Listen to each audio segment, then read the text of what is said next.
4. When you are going about any action, remind yourself what nature the action is. If you are going to bathe, picture to yourself the things which usually happen in the bath.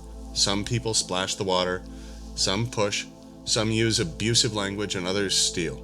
Thus, you will more safely go about this action if you say to yourself, I will now go bathe and keep my own mind in a state conformable to nature, and in the same manner with regard to every other action.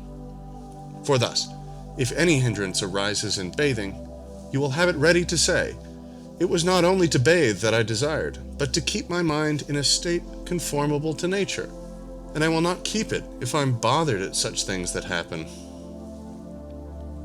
5. Men are disturbed not by things, but by the principles and notions which they form concerning things. Death, for instance, is not terrible, else it would have appeared so to Socrates. But the terror consists in our notion of death, that it is terrible.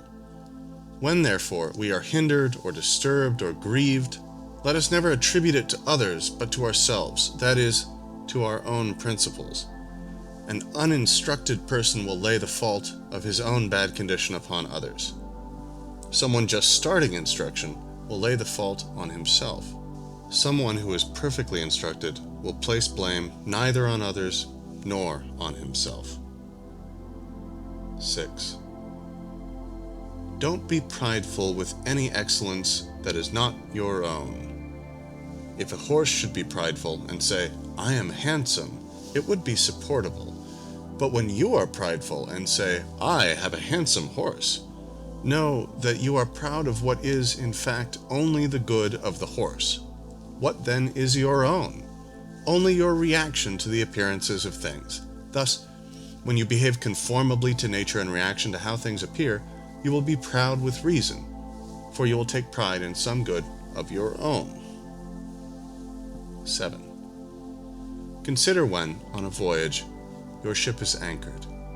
If you go on shore to get water, you may along the way amuse yourself with picking up a shellfish or an onion. However, your thoughts and continual attention ought to be bent towards the ship, waiting for the captain to call on board. You must then immediately leave all these things, otherwise you'll be thrown into the ship, bound neck and feet like a sheep. So it is with life. If, instead of an onion or a shellfish, you are given a wife or child, that is fine. But if the captain calls, you must run to the ship, leaving them and regarding none of them. But if you are old, never go far from the ship, lest, when you are called, you should be unable to come in time. 8. Don't demand that things happen as you wish, but wish that they happen as they do happen, and you will go on well. 9. Sickness is a hindrance to the body, but not to your ability to choose, unless that is your choice. Lameness is a hindrance to the leg, but not to your ability to choose. Say this to yourself with regard to everything that happens. Then you will see such obstacles as hindrances to something else, but not to yourself. 10. With every accident, ask yourself what abilities you have for making a proper use of it.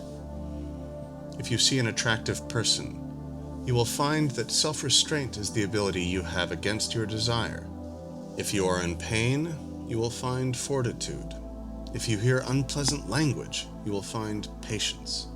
And thus habituated, the appearances of things will not hurry you away along with them.